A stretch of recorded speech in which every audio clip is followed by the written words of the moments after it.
Isang katotohanan sa buhay ng sangkatauhan, ang kanilang buhay ay umaandar ayon sa pagsunod. Isang kapamamaraanan upang pumasok ang isang salita sa isang tao sa pamamagitan ng pakikinig at pagbabasa.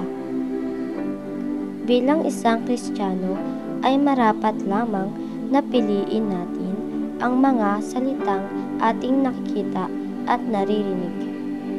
Nasusulat sa Joshua chapter 1 verse 8. Huwag mong kakaligtaan basahin ang aklat ng kautusan. Pagbubulay-bulayan mo ito araw at gabi, upang matupad mo ang lahat ng nakasaad doon. Sa ganon, magiging masagana at matagumpay ang iyong pamumuhay. Kaya ang ating kahihinatnan ay base sa pumapasok sa ating mga mata at tenga.